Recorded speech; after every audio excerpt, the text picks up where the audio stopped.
never know if it could change your life. Take a chance, you're neither wrong or right. You never know if you don't roll them dice.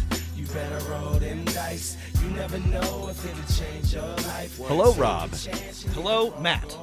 Yeah, so today we're talking about one of my favorite role-playing games, the world's greatest role-playing game. We're talking about Fate, the RPG. That's right. Now, here's what you need to know about Fate. There are multiple Grail Wars, right? And the Grail Wars take place between mages and their summoned servants, right? And so the servants are sort of like these representations of ancient mythical heroes like Gilgamesh and Arthur, and so you know the winner of the previous. I'm sorry, I'm just kidding. That's not what Fate is about. Yeah, that's the other thing. Fate stands for, like the SAT, stands for nothing, though back in the day it stood for Fudge Adventures in Tabletop Entertainment, or Fantastic Adventures in Tabletop Entertainment. Fate is I'm not going to say rules not light. That is, I think, a mistake. Fate is the narrative game. Rob, I wonder if you agree with me. When you see someone taking 5th edition to be like, I've tried to make 5th edition or some other role-playing game more cinematic and narrative focus, they're actually, maybe they should just read the Fate rulebook once. Yes, I do agree, and I have. Well, there's no reason for me to just to hide this behind the episode. One of the things I agree strongly, but one of the things that it was interesting to me about rereading Fate Core is how foundational and fundamental this RPG was. Oh my God, yes. But how much beyond it the tabletop role-playing game community has evolved. Like there are many systems, in my opinion, that do what Fate is trying to do, but they have improved upon the formula. They have refined and, if not perfected it, certainly made it more functional and precise. And that's not really a criticism of Fate, but it is sort of, because as I was reading this, I couldn't help but think that I wouldn't use this for any of my games. I would use something that grew out of Fate. But this is the core narrative RPG, right? And what Matt is saying is correct, is that a lot of people are trying to do things in D&D when they could just, well, Fate does what they want what they want that to do. Yeah. One of the other things about Fate is no one has read Fate. No, plenty of people have read Fate, but also no one has read Fate, but everyone has read Fate at this point, in that the things that the various editions or settings of Fate have created and spawned are in like every other role-playing game, including 5th edition Dungeons & Dragons. And if you're like, you know what, I'm playing 5th edition or Pathfinder 2nd edition, I'm very happy with my game. Don't have time to take on a new edition. There are many things for you from Fate for you to still learn. And hopefully we're going to teach some of them to you in this episode. Yeah. There's a lot of really great RPG design in this book. It's really, really well done. Yeah. There's a lot of great RPG design. There's a lot of poor, say, book design. There's not a lot in at least Fate Core to really draw you in like some of the cooler RPGs. It's a black and white book. It's written in a style I can only deride as Whedon-esque. Really. Yeah. Really, there's some things that will turn you off about it, but when I'm trying to explain Fate to someone who doesn't know it, I think I would start with that this is a game about cinematics and narrative, right? Yeah. But it's not a game without mechanics. I think the book does a poor job of explaining it to you, and if you have a chance, jump in a Fate game with someone who's already played before, and I think you will, like I did, fall in love with it. That's how I learned the rules. You might be understandably confused and think that this is like Matt said, a rules light system, but it's actually not very rules light. Actually, there's quite a lot of rules, and they're not very complicated. But No, they're elegant, but they can be deceptive, right? There are times when rules are actually quite complicated, and there are unfortunately ways to game the system, and if you play with experienced Fate players, you may find that they're annoyingly min-maxing in a game that, you know, ostensibly is just for to guide a cool cinematic story. So I don't know, that's both like good and bad about Fate. I always complain that narrative systems are too rules light, and I always want a little bit of crunch, which Fate does have, but it's, I don't know, something always feels just like a teensy bit off to me. yeah, I guess I would disagree in that, like, people have to, okay, Rob's right, like, people have to come with, like, some sort of set of assumptions about what we're trying to accomplish by playing a role-playing game. And Fate is one of those where you need to be like, all right, we're trying to tell a cinematic experience. The way Fate works, and I think this is something that a lot of people miss, is it has a lot of mechanics, but you narrate those mechanics in order to gain power. Actually, let me say this a different way. You have to narrative or you have to cinema to mechanic. Your mechanical powers come from your ability to build and describe the world. And if that sounds cool to you, then yeah, this is a good RPG. If that doesn't sound cool for you, well, there's still some things to learn, but yeah, this isn't for you. Yeah, I don't want to, I shouldn't have gotten bogged down in big picture, like, meta discussions. We should really, we really need to talk about how this works before we can go into that. So I'm going to put that aside. Let's talk about the nuts and bolts so that the listeners Sure have some context for what we're talking about. Yeah. And like, just to reiterate this point, and this is something to keep in mind as we start talking about the nuts and bolts of Fate, is that your narrative power is your mechanical power, just like in a movie, right? Like, you know, when the hero gets knocked on her back, but then that thing that was there before is just within her grasp, like, that's how you win in Fate, or how you get a bigger bonus to your roll to overcome a challenge. One of the annoying things about Fate is one of the best lines is buried on, at least on the core book, on page 191. And I want to read it before we begin. Quote, "Rather than modeling the world or going for realism, try setting difficulties," this is advice to the dungeon master, "according to dramatic necessity. Things should generally be more challenging when the stakes are high and less challenging when they aren't." And Fate is a system about, well, it doesn't matter that this is just one person and the heroes killed 300 people on their, like, bloody path to this person. The stakes are high now. So therefore the challenge is high. Okay, so let's get into the nuts and bolts. Okay, let's do it. Okay, to start Fate, I would say that, like, okay, we could start with the dice, we could start with the skills, we could start with consequences and strats. The most important part of Fate is aspects. And aspects are short descriptive tags or sentences that define your character more than any number or stat. And they can become numbers and stats, but they're really cool. So let's talk about aspects. Yeah, so Matt described it exactly right. These are broad narrative descriptions of your character. There are also situational and setting aspects that we can get into later, but the core is there's something about your character that's their aspect, right?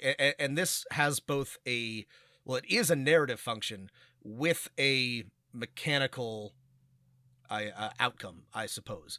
So the book has lots of examples. I think about, actually, for some reason, I'm always thinking about, like, Matt Cauthon from Wheel of Time. Like, the Dark One's own luck is is an aspect. That's a right? great example. Yeah. It's and the reason why I always think of that is because aspects kind of have, like, a upside and a downside, and we'll get into how that plays into the system in more detail. But, like, you know, in the books, and Matt's luck sometimes helps him and sometimes doesn't help him so much. And often it just kind of creates complications. And that is, I think, the intent of aspects in Fate is something about your character that is core to their being, an important part of who they are, that is an advantage, but can also be a liability or even better, just a complication. Right. The best aspects are ones that like sort of have that evocative narrative feel, like Dark One's Own Luck. And the best ones, just like Rob said, are double-edged in that they could be a benefit, or occasionally, or even frequently, they can be a hindrance. I like to think of Fate as the perfect movie RPG, and of course Rob and I agree that the perfect movie is Die Hard. And like John McClane is like a character that in Fate, every scene you feel like could be perfectly described, and he would have the aspect of like just a New York cop with scumbags he has to put away or something like that. That's that right. would be one of his aspects. Another one, of course, would be like my ex-wife hates me or something like that. Yeah. And Or just like, and both of yeah. trouble with the ex or something like that. Yeah. What I was thinking of when I was reading through this was like himbo would be a great aspect. It just the straight up just you're a himbo. You're dumb. People like you. Women are attracted to you, but you just don't get it. You're just too fucking dense to make it through the world. And it's again both an advantage and a disadvantage. Right. If we were putting Chris Pine's character, Edgin Darvis, into the Fate system, he would have the himbo aspect. He would also have, I'm not a Harper anymore. And probably, I make plans. That's what I do. And right, I make plans. those three... I make plans would be a great aspect because, yeah, there's lots of ways to play that in both directions. Right. And, the suggestion for coming up with these aspects is one should be like high concept, right? Like I'm the last duelist of the Aldori school or something like that. Or if it was Die Hard, right, it would be I'm just a guy in the wrong place, right? And that would define all the action that happens around the character John McClane. You're also encouraged to make your second aspect a trouble, right? Something that is really primarily a vice, like, I'm a sucker for a pretty face, or I believe what the last person said to me. Yeah, that's a good point. There's the high concept aspect, and then there's the trouble aspect. And what I like about these is you can be as high concept or as just straightforward as you like. Some of the examples in the book are something like, reluctant lead detective or, wizard private eye. These are descriptive, straightforward, and then they allow a lot, to work with. And you can be as abstract as you like with it, or you can just be descriptive, right? You're literally a wizard private eye. Exactly. And Wizard Private Eye is a great one because most of the time in the game, you'll be using these aspects to basically get a really good advantage on a roll, right? To actually have enough narrative power to overcome something. Not every time you roll, but when you need it, which is why you have to spend a resource that every character has, which is fate points, right? And if you're familiar with any role-playing game, you've probably encountered this idea of points or chits or tokens. These can be poker chips or whatever you have lying around that you keep in front of your character that you're constantly spending and then gaining. What's great about one like Wizard Private Eye is that you as the character can be like, well, I'm a Wizard Private Eye. I know a guy who can help me with this, and this will give me a boost to my contacts roll. Or the game master can be like, you're a Wizard Private Eye. Someone decides to pay you in magic dust instead of the money you need to pay rent. And you have to take that unless you want to spend a fate point. And if you take that complication of, well, now I've got a bunch of magic beans or dust or whatever, you gain a fate point.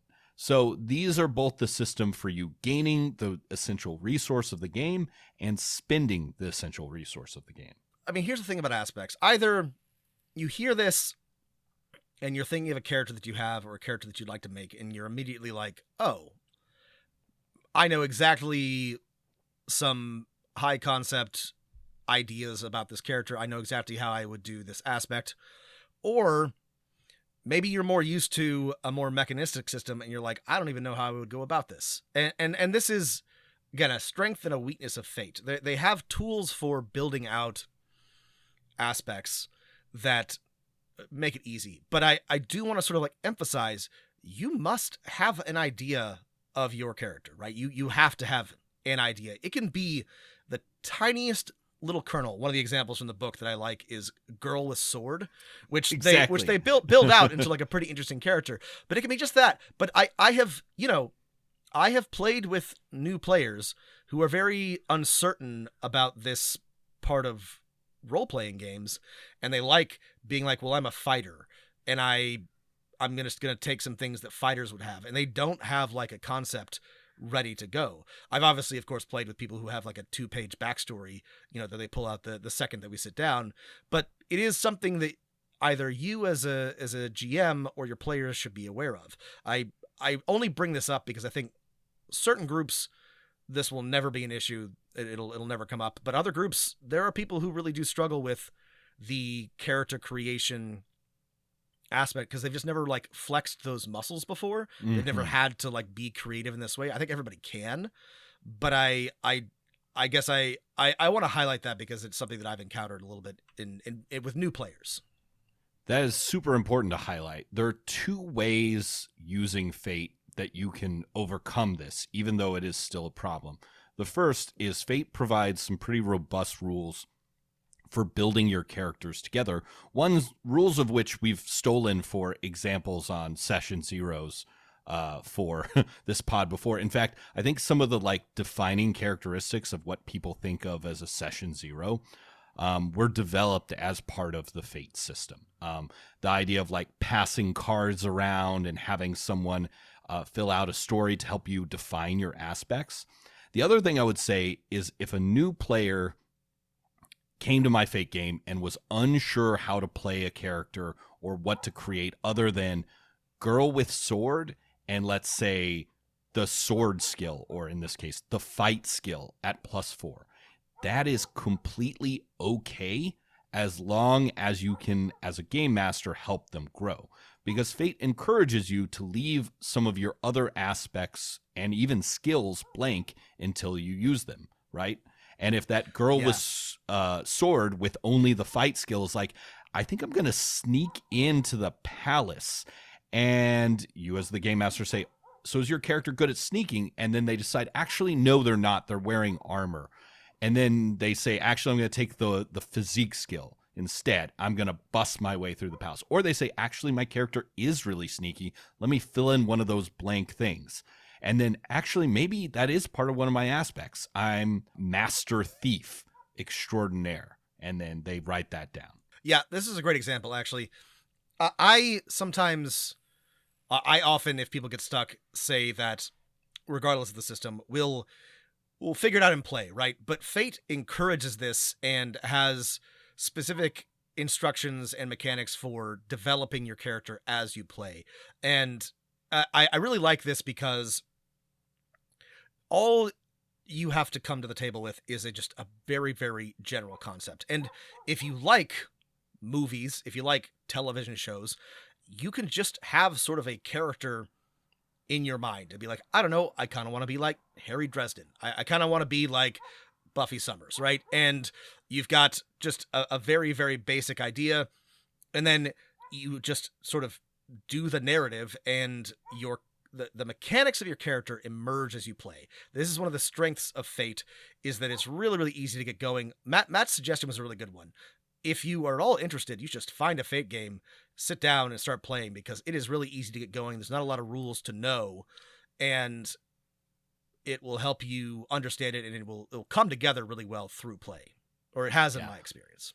Here's an example. As in a Fate game, I had a gunslinger, sort of a like Southwestern North America, bandit type in a pulp action movie, and I didn't have very many aspects written down. I think I had like the second fastest draw in the local Southeast, in that I was a gunslinger, but not super proven. And then my other aspect was like just I think I was El Feo, right? This was a nickname. It was just really ugly. But in a game, we were fighting some like wizard or something like that, and I shot the wizard and said, "But you're not immune to guns." Every other attack had fell off, and that became an aspect of my character. Not immune. You're not immune to guns. And anytime I would try and finish someone with this, and that a dramatic line from a game, right? One that you wouldn't mind saying again and again and again should be one of your aspects. But Rob, you're right. The game really doesn't hold your hand through this, and if you're maybe all new players to the Fate system, this can be really difficult coming up with these aspects. But again, the bright side is that there's nothing stopping you from changing, modifying, sprucing them up as you play. And if you can get through 2 sessions of Fate, I will guarantee you that everyone will have aspects that are like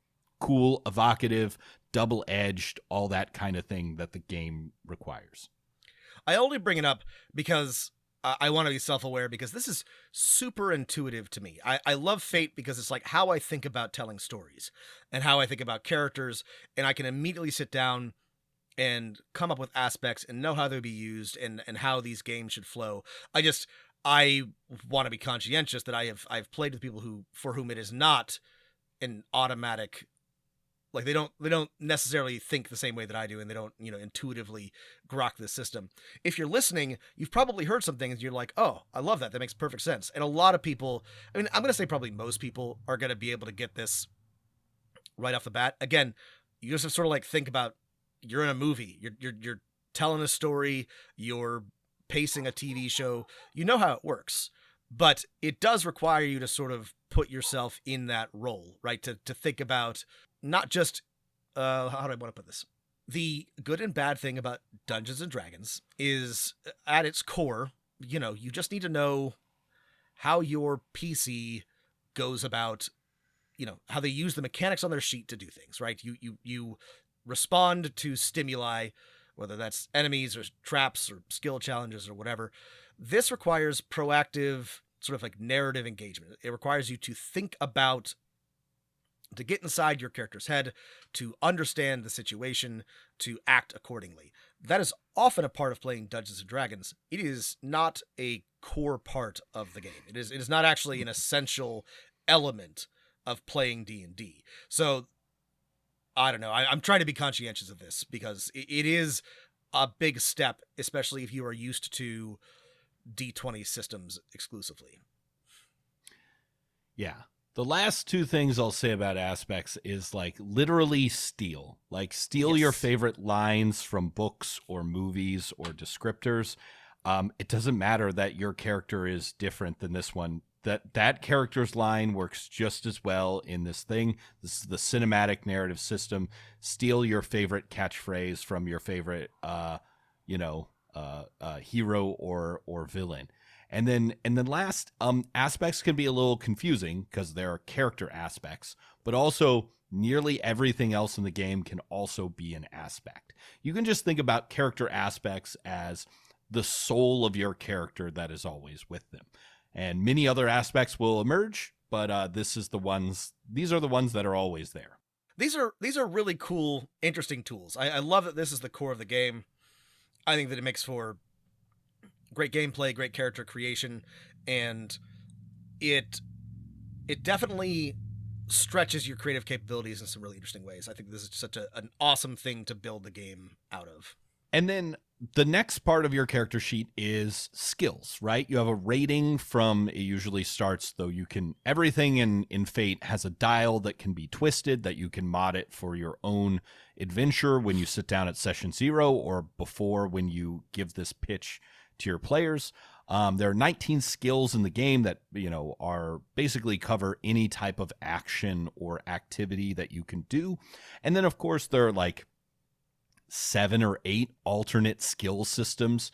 Fate Accelerated, for example, uses approaches like, are you clever or are you sneaky or are you charming? instead of the 19 skills. You could even use the 6 Dungeons and Dragons attributes, or you could come up with something even more wacky and then say, you should on average give someone slightly more than 50% of these skills at some rating. And players typically have one of these ratings at a +4 and one more skill for each level down from that.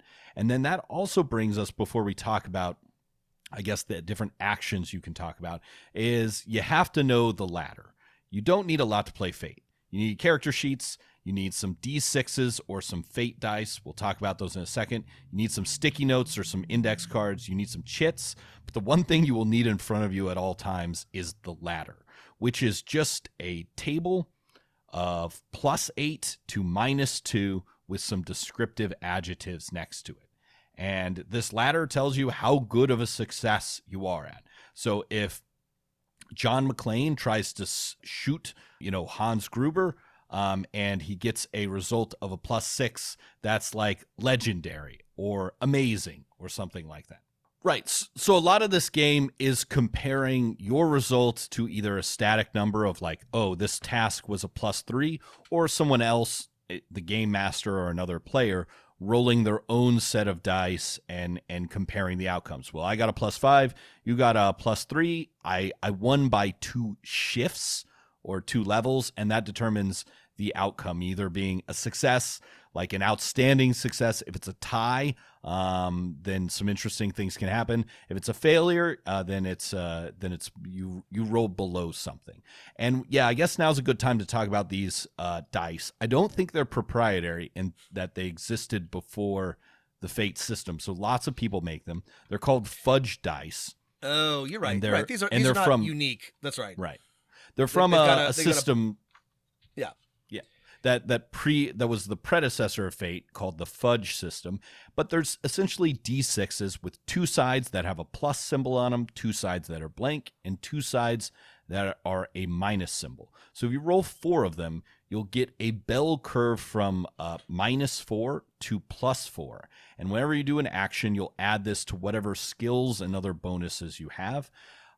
If you're really good at calculating statistics very quickly, you'll find out that like 1/5 of the time you just get a 0, and then like another 1/5 of the time you just get a plus or a -1, and things like a +4 are like a 1 in 100 chance, and like a -3 or a +3 are like equivalent to rolling a 1 or a 20 on a D20, a 5% chance. And yeah, like Matt said, it's very simple. You roll the dice, you compare your skills, any aspects or other modifiers, and then you look at the ladder, right? From nothing up to a certain amount, and you can decide, you can immediately tell how much you succeeded by. And this is the core mechanic. It's a very elegant, simple mechanic. We've talked about games that work similarly. Everything is either, an addition or subtraction to this, and it's easy to tell what you should roll and how successful or not you are. The thing I will say about the fudge dice is that playing them with regular D6s can be a little bit of a pain. Sure, it's easy to be like, okay, 5 and 6 are plus, 3 and 4 are blank, 1 and 2 are minus. You're better off drawing with like a Sharpie the pluses and minuses on the sides of a regular D6 just for your own sanity. This does really make the the rolling of dice is not as fun or dramatic, the actual rolling part, as in other role-playing games. I think just because of, listen, at the end of the day, we're just generating a probability. Like in most D20 systems, the default DC is like a 10 or 11, right? Why? Because that's 50% pass and fail. And this just says, let's get rid of the bullshit and say the default is a 0. Psychologically, that often doesn't feel as good. Lots of people have come up with hacks of the Fate system, like roll 6 Fate dice, or roll 8, or roll 2 different colored D6s and always subtract 1 from another, so that you get a slightly wider or flatter bell curve than this one, where the most common result is just, well, this dice roll didn't matter. Yeah, that's a good point. And one of the things that I like about a lot of the systems that I play, Savage Worlds, Blades in the Dark, you have the opportunity for, if you roll well, something very exciting happening. And similarly, if you roll very poorly, something dramatically bad happening. That can happen in Fate, but it's much more, again, it's like statistically, you're going to do better because there's not as much swinginess. But my experience is that sometimes the swinginess is fun.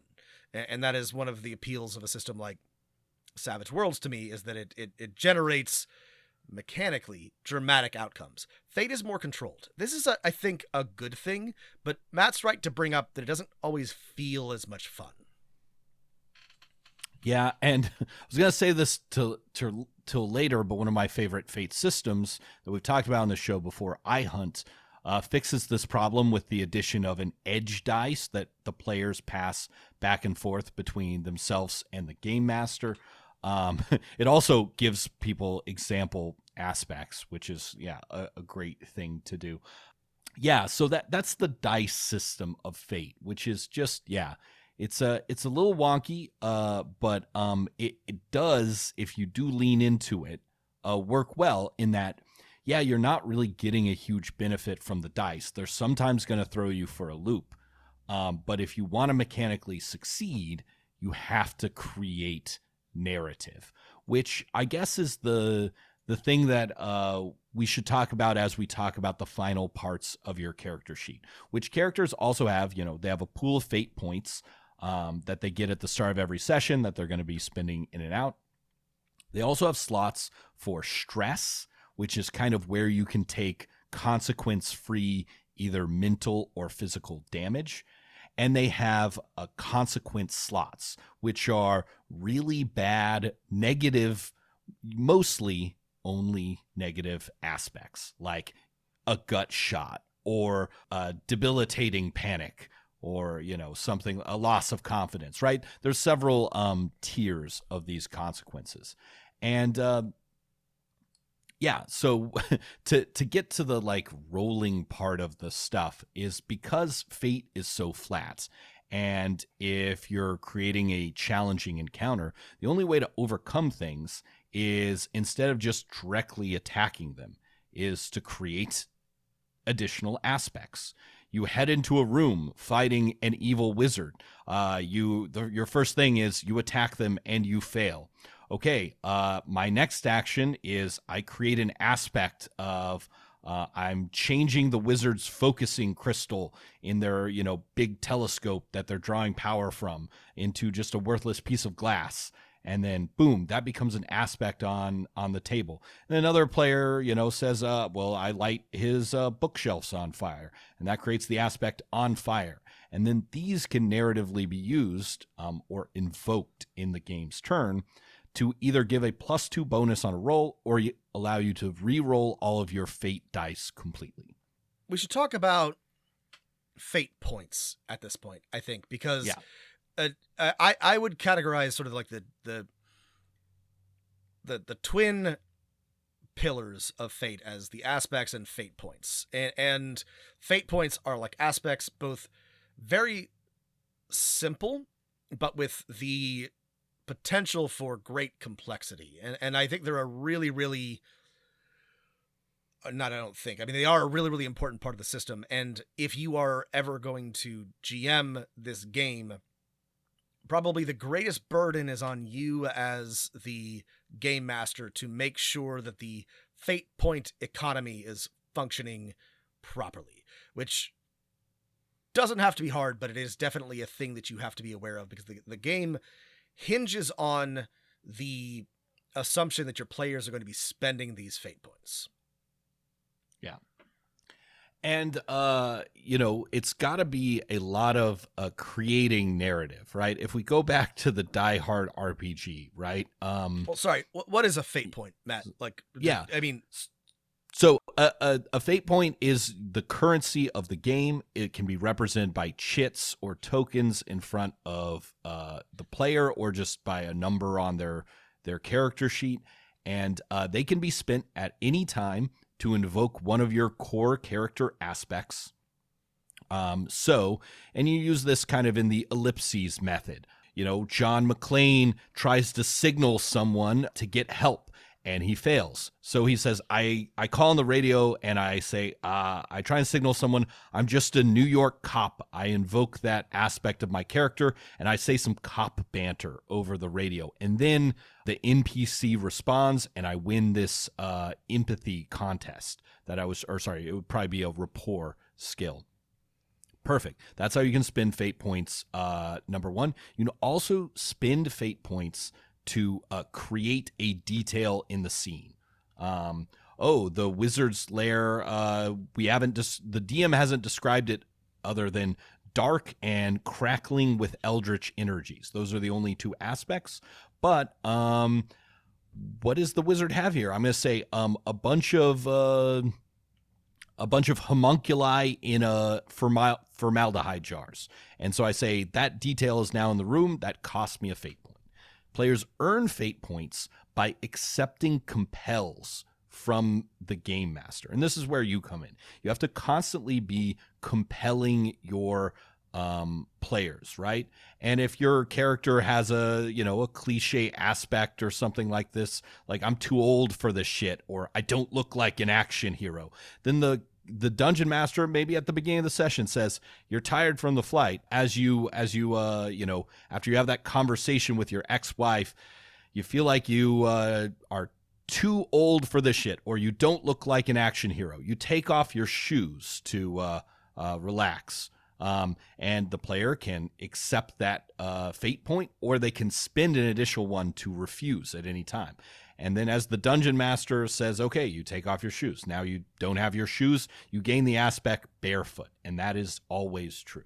So this is how fate points work. They work as a back and forth where you can use them to invoke an aspect in the game to gain this bonus that you really need to overcome any challenge. But you also accept fate points constantly by basically taking compels from the dungeon master, or by just conceding things. This is a game where it really encourages players to just say, okay, yeah, the villain wins right here, right? Think about the Dungeons and Dragons movie. The heroes are like ready to kill the evil wizard. And then the dungeon master says, you're trapped in sand. You both fail your roll. You could continue this fight, or you could both accept defeat and take a fate point. And they're like, sure, I need those fate points. Fuck it, let's go. Let's confront this later. And again, a lot of you are going to immediately be seeing how this creates a really awesome dynamic of back and forth and narrative creation, and how the game will just go, players are like, I want to do this. And you're like, okay, you can. Here's a compulsion. And they're like, great, okay. And, you're everybody's trying to spend fate points to make something happen, and responding to the expenditure of fate points. And if you are thinking in that narrative sense, it'll just all sort of like evolve through play. This is a great example of mechanics serving the narrative, serving the system in a really, really excellent way. I really love this about Fate. It does require a cooperative attitude. And again, I must make the comparison. If your players are, and this is an incorrect assumption about Dungeons and Dragons, but if they are assuming a adversarial win every challenge, right? Yes. Every challenge must be won, right? Yes. One, if it's they are the assuming default that assumption they'll of Dungeons win. and Dragons, right? Yes. And if they are assuming that they are trying to beat you or outwit you, or you are trying to defeat them with a challenge, then this is not going to work, right? But if you approach this as, we are telling a story together, and you are just providing the structure for them to act out the aspect of their characters, then again, just describing this, it automatically sort of flows together, like how things will go. John McClane has the aspect barefoot. The GM says, okay, well, thug number 7 shoots out the windows. Now there's glass on the ground. Right. That's a compulsion. And he's like, okay, they fine. Create an aspect. Yeah. Yeah. I've got bloody feet. You know, shoes. You know, you create a you take an action to defeat one of the thugs, and he's got shoes on him, and you try to put the shoes on, but the GM is like, but he's got feet smaller than your sister's, and you're like, fine, I'll take a fate point. It all just like it, you know. By the end, beautiful. John McClane is so stacked with fate points that he can do the Yippee-ki-yay move like a gunslinger of old, even though that's not part of his character. That's right. And shoot Hans Gruber in the head or whatever. Yeah. So it's a different style of play. It does have mechanics, right? It does have plenty of structure to tell you how to play. Fiction narrative mechanics. Yes. And so I think it requires a little bit of an adjustment in how you're thinking. Again, if you are specifically used to D20 or D&D systems, but you're not being thrown to the wolves. Like, it is not a pure Imaginarium, right? There are a scaffolding for which you can build your game upon, and I think it does a really good job of that. I think it's really, really fun to play when everybody is working together and trying to tell the same kind of story and really invested in it. It's one of the more fun things I've ever played when it's working well. When it's working well, yeah. It is tough, and I mean we're running short on time, but like a lot of what you do in Fate, right, is that you can use any skill or ability, whatever system you're using, to either like attack, overcome, defend, or create an aspect, right? So when on your turn or in a scene, or you know, as you're going back and forth, you're choosing between these things, and I think it requires a different brain, right? This is a role-playing game that like in a let's say Dungeons & Dragons or Pathfinder or even something like Savage Worlds, right? The assumption is that if you are met with a challenge, your goal is to destroy that challenge, right? Or overcome it. And whereas Fate, you know, your goal might be to gain some fate points or not directly confront it and then concede because it's clear that you're like not ready for this, narratively speaking and mechanically speaking, because you don't have, you know, the fate points stocked up, and getting players to adapt to that can be a little bit of a tricky thing, especially if no one has played Fate before. Yeah. I don't want us to get bogged down because, well, we're already bogged down. We're talking in generalities. This may or may not be an issue, and it's like I said, with the right group, it'll all fall into place automatically. I don't want it to make it sound like I'm being negative or critical, because it's a really fun and it's a really simple, intuitive system. But like Matt said, it requires a different brain. It requires a whole. It's a bit like, what am I trying to think of here? This is not the example I was going for, but this was coming to mind. You know how everything eventually evolves back into a crab, right? So, sure. So Fate and Dungeons & Dragons yeah. are both crabs, but like they evolved from radically different sources. You know, they have entirely different DNA. So they're both in the form of a TTRPG, but the root sort of like approach, like the core way that you are coming to the game, could not be more different between Fate and Dungeons and Dragons, as an example.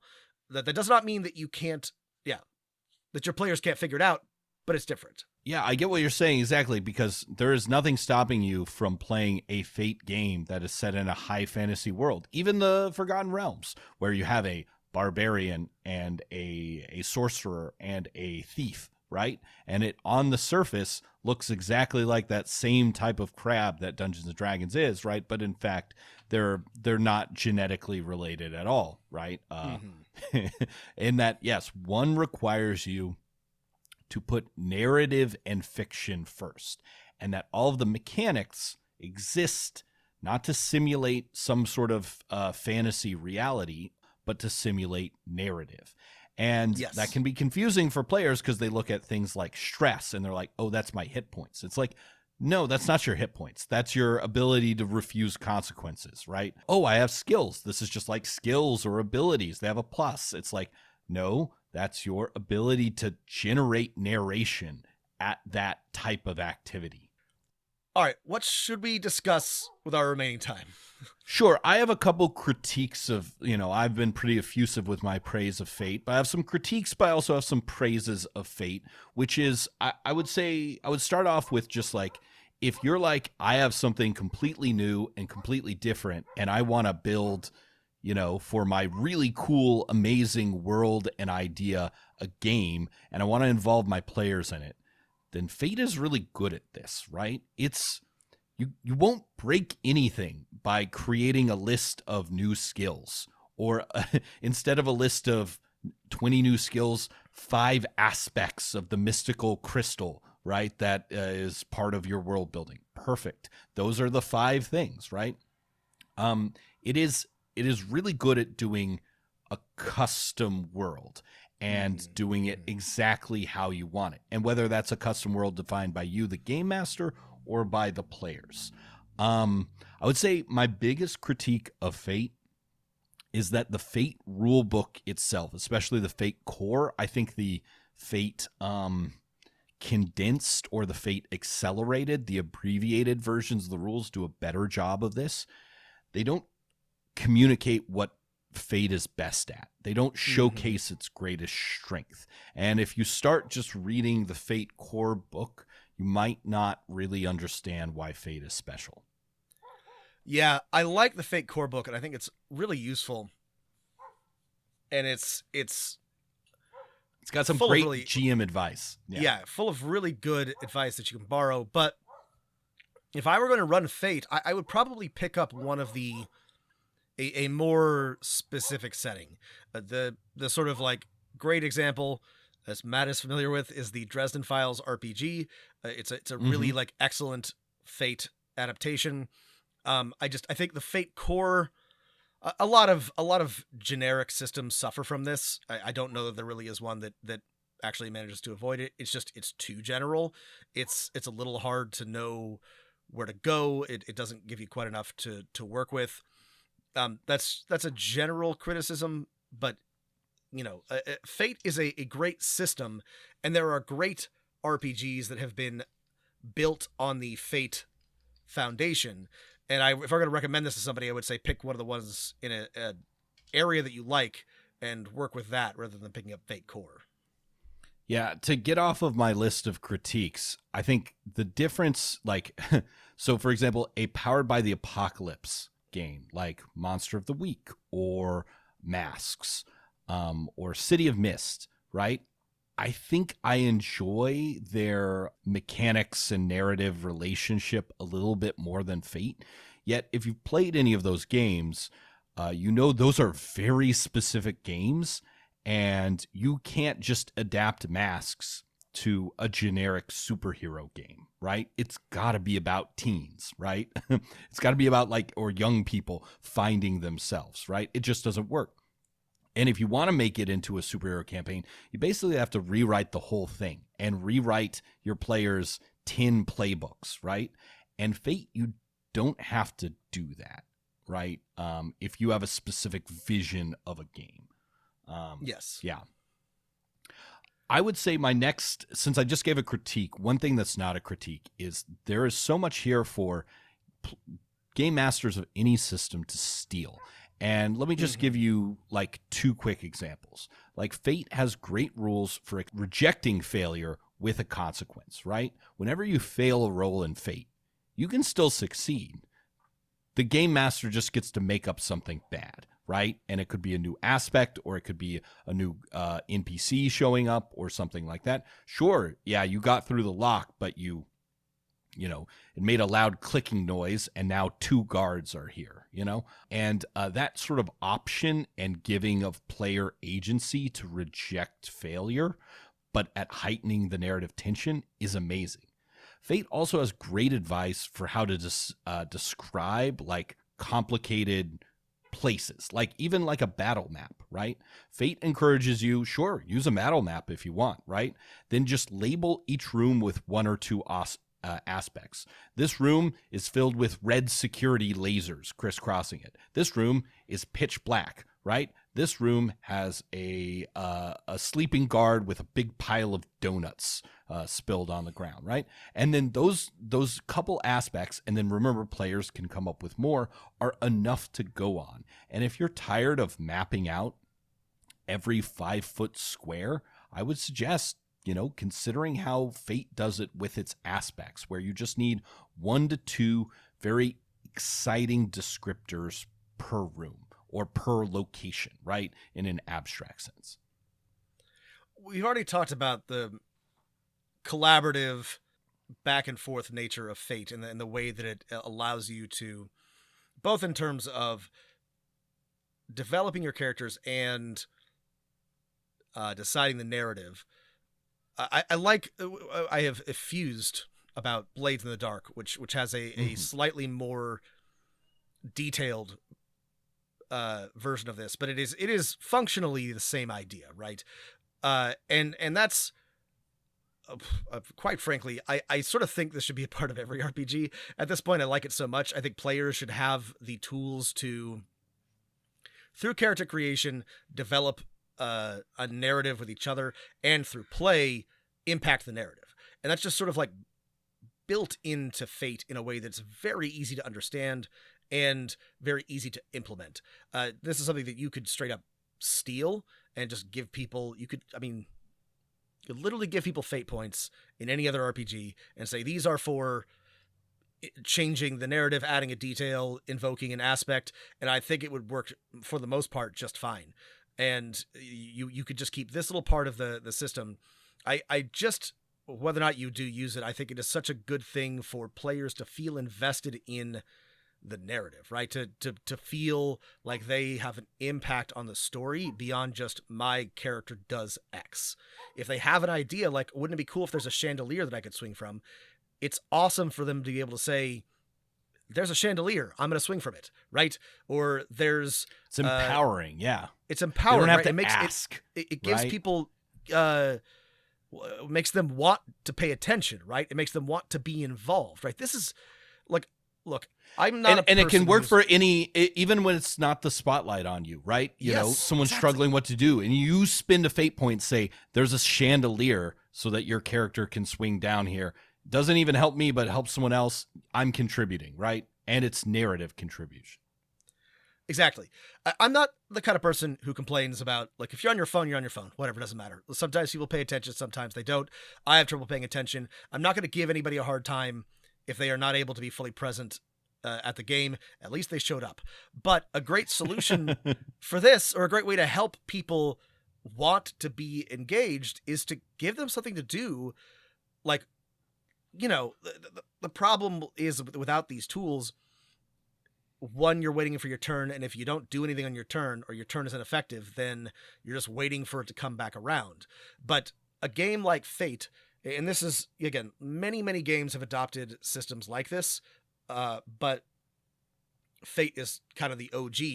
The way that it implements this really encourages everybody to be invested in the game and to look for opportunities to contribute to or influence the narrative as it develops, which is fun, which is engaging, which makes for a dramatically different type of play. Yeah. Agreed. I would say my critique number 2, or thing people get wrong about Fate, is Fate is often presented as a rules light game. It's an elegant system, or a system that makes sense, but it's not rules light. It's rules narrative, right? It is, it is just, there are rules, and I would say they are more easy to understand than 5th edition Dungeons and Dragons. And we can probably say that about most role-playing games at this point, but it is not the simplest system in the world. But the rules are how you create the narrative, and you do have to understand those rules. Yeah. My main critique, and this isn't a very good critique, and you can absolutely disagree with it, but yeah, I like Fate, and I would happily play it, I would happily run it, but especially as a GM, I feel like there are now many systems that have been built, and I alluded to this at the beginning, built with the same ideas that Fate sort of innovated, to be more focused, and to be frankly a little bit better and more elegant and more interesting. The obvious example here is Blades in the Dark. It's not a Fate system, but it's clearly got a lot of the same ideas and a lot of the same functional elements. To me, it's so much more interesting and so much more compelling to play and has so much more focus. Not everyone's going to want that, but and that's just one example. You know, again, the advantage of Fate is that it is a generic system, so you can use it in any setting. But there are lots of games like Blades in the Dark for various settings, various systems, various types Scum of play. and Villainy, for example. Yeah. Yeah, that I would more likely lean on Band of Blades than Fate at this point in time. Yeah. I pretty much agree with your critique there that the Powered by the Apocalypse or the Forged in the Dark systems may be better.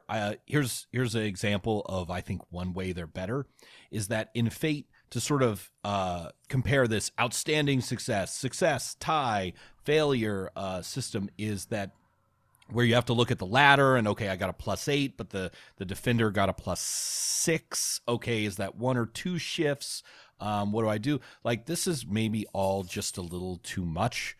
And both, I think, Forged in the Dark games and Powered by the Apocalypse games have boiled it down to succeed with a minor cost, outstanding success with a boost, failure where you can, still succeed, but at a grave consequence if you choose so, right?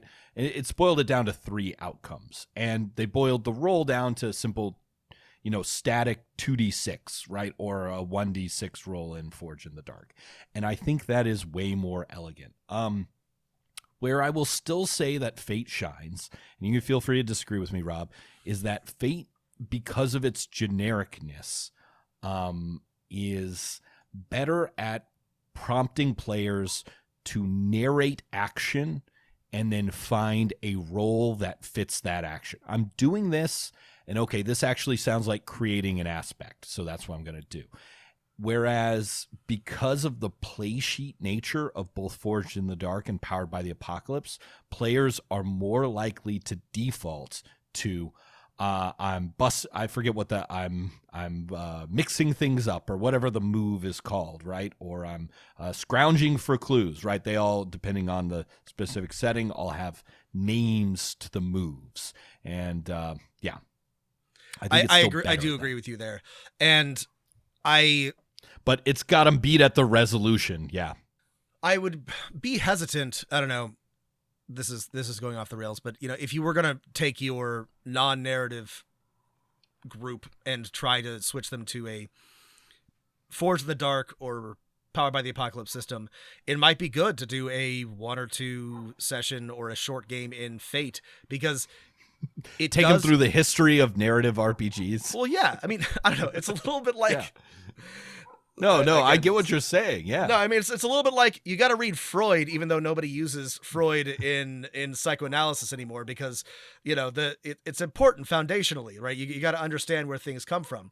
It is also I think, easy to pick up. I think it is relatively, like Matt said, it is not actually rules light, but it is very elegant. It is very simple, right? Once you understand the core, you can make it work. You do have to know the rules, and it really gives you the tools. It gives you, I think, again, I keep saying, scaffolding, foundation, structure to approach a narrative game in a way that not every, even I think more interesting games don't do, right? Yeah. I don't want to say it holds your hand, but it gives you everything that you need to know and the tools to approach a narrative game. Even all the things I said about how hard it is for certain types of players, it's going to be easier to start them in Fate than it would be to jump into a more complicated narrative game. Yeah.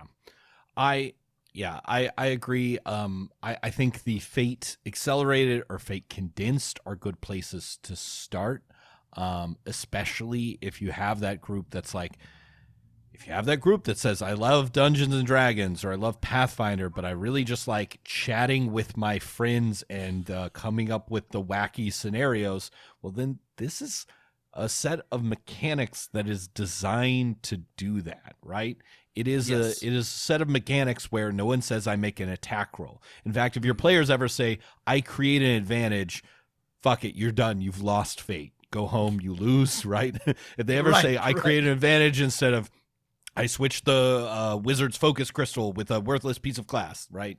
You've lost, go home. So, that never, in all of my playthroughs of Fate as a game master and as a player, that's never happened, right? Because it really tries to push you into thinking fiction first, narrative first. I will say a couple minor other critiques is that Fate can be hard for new game masters, I think, to run fast, right? It can be very easy for you to dig deep into the fractal that is Fate, where a scene that could have just been a single roll in Powered by the Apocalypse or something like that can become a back and forth contest with lots of advantages and things. Sometimes doing the one and done can be difficult, and it can be hard to keep things moving. Like, I think the book gives you 7 steps to consider when making a roll. And obviously all of them are intuitive once you've played the game, but they're not at first. The last is that, like, Fate is the perfect game for, like, a social combat encounter, right? Or for an open-ended magic system, because there's really no difference between, dueling wits and dueling sabers or dueling spells. And if that appeals to you and you're like, I would like to have lots of those things, then this is the perfect system. 3 other things that we would get, raked over the coals, Rob, if we didn't mention when we mention Fate is, 1, there is not just 1, but 3 SRDs for Fate.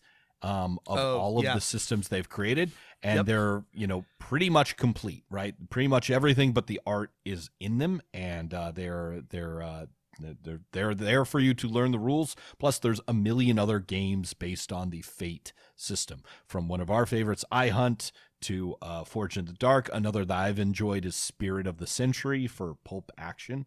I would say Fate can be really easy to learn if you jump in with 1 or 2 people who know how to play. Next to last, penultimate one, is that I think Fate is really good at teaching players to narrate, right? If you're like tired of playing Dungeons and Dragons, not actually because you hate the system or the setting, but because you're tired of hearing, well, I roll an attack or whatever, this game will force your players to narrate. And then last but not least. Sorry, that's a good example. I wanna just stop on that, because, like, I've mentioned Forge in the Dark, Blaze in the Dark repeatedly, and I had some players and they did fine, but because the aspects or the moves or the options there are provided for you and they're generalized, when I would ask, well, what do you want to do, or how do you think this goes down, they would sometimes struggle. The nice thing about Fate is that they come in and they have to create an aspect, even if it is a bare bones, I'm a wizard detective. They know that I light something on fire. I don't know what else to do. I light it on fire. Like, perfect. I don't know. I'm a wizard detective. Yeah. I cast magical looking glass. I don't know. I mean, perfect. Exactly. They now have a magical magnifying glass now that reveals clues. Exactly. We've established that in the fiction. Let's go. So Matt's right. This teaches players how to narrate, and it does a really good job of that. Yeah. If you have ever struggled with railroading your players, or like one of these, terminally,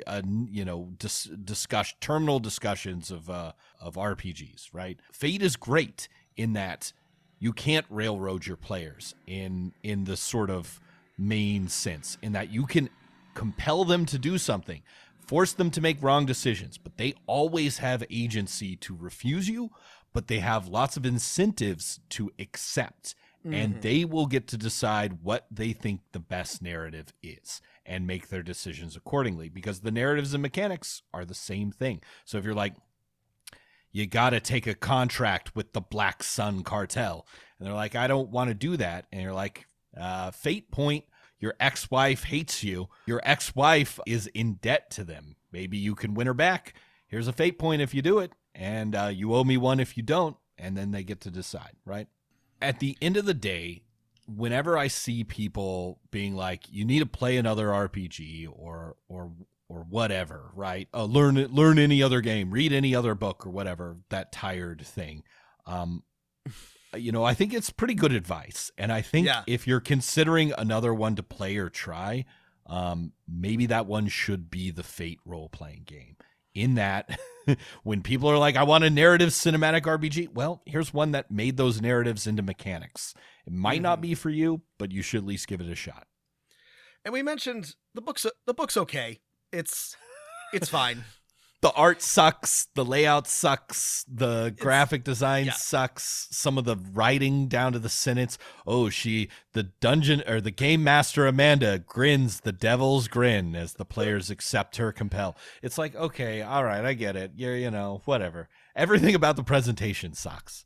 But so that being said, like Matt mentioned, you can find the rules online. And if you're interested, you don't have to go out and buy the Fate book. You can just go to the SRD and you can take a look at it. And there are free RPGs and lots of resources, so don't be discouraged by the mediocre core rulebook. There are ways to sort of like sink your teeth into this and find out what it's about that are a little bit like, they don't cost you any money. And it's worth looking into. For sure. Yeah. There are some great setting books. I mean, we both love iHunt. I like the Dresden Files RPG. I haven't played it, but two I read through that I was like, I would play one of these was the Atomic Robo RPG. I don't really remember reading this comic, though I think I did. I do. Brian Clevenger of the guy from 8-Bit 8-Bit Theater. Oh my God, I forgot that was the same guy. Wow. He really grew. Here's some deep Rob lore, is that okay. I read every 8-Bit Theater comic ever made, and I was active on the forums in the early aughts. And so I read some of the early Atomic Robos. But yeah, Brian Clevenger of 8-Bit Theater fame ? Is the author behind that. What a glow up, what a grow up from I think those early 8-Bit theaters are like how not to write a comic or whatever. And I remember I think I only read the first issue, Atomic Robo being fun. It's good. Honestly, I mean, he went from dragging sprites around to actually drawing a pretty fun comic. So good for him. Yeah. My bit of deep lore was I played in a playtest edition of the Dresden Files role-playing game back before it was finally released. So. Yep, Matt and I are both big fans of the canceled Dresden Files television show. I like the books too. I don't know how much Matt likes the books. If they're fine. They're okay. I stopped about after 5 or 6. Anyway, if that show had come out 4 years later, it would have had 7 seasons. Man. It was too soon. Too soon. If it needed streaming so badly. Yeah. It really did. It needed streaming. It had all of the elements. If only we had the money to hire Pedro Pascal or some other zaddy to be Harry Dresden Part 2. Oh man. And we pried some of the religion out of it. Right.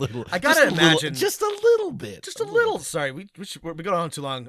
Last thought about this. I gotta feel like there must be some sort of rights thing going on, because Jim Butcher is still insanely popular, and the Dresden Files is just perfect for adaptation.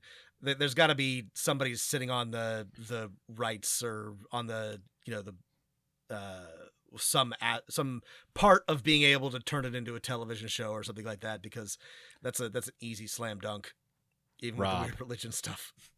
Rob, would you rather have $10 million now or $10,000 every day for the next 5 years?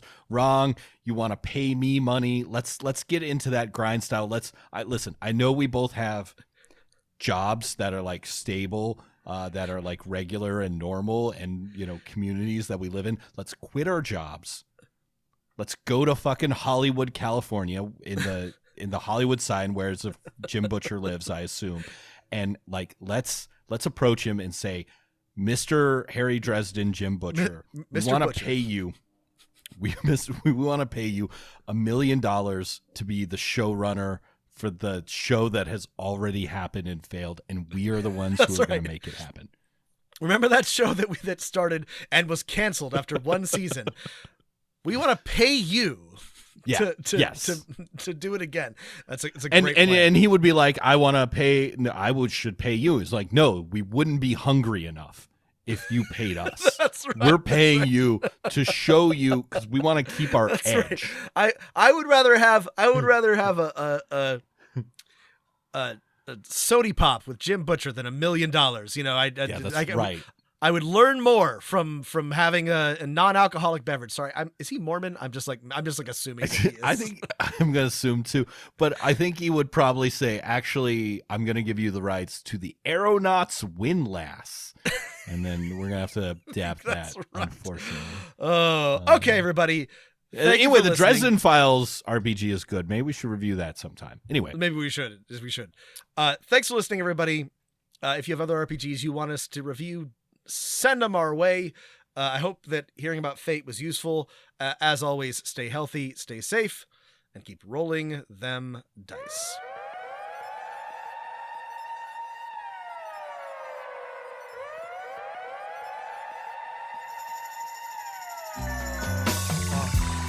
You better roll them dice. You never know if it could change your life. Take a chance, you're neither wrong or right. You never know if you don't roll them dice. You better roll them dice. You never know if it could change your life. Take a chance, you're neither wrong or right.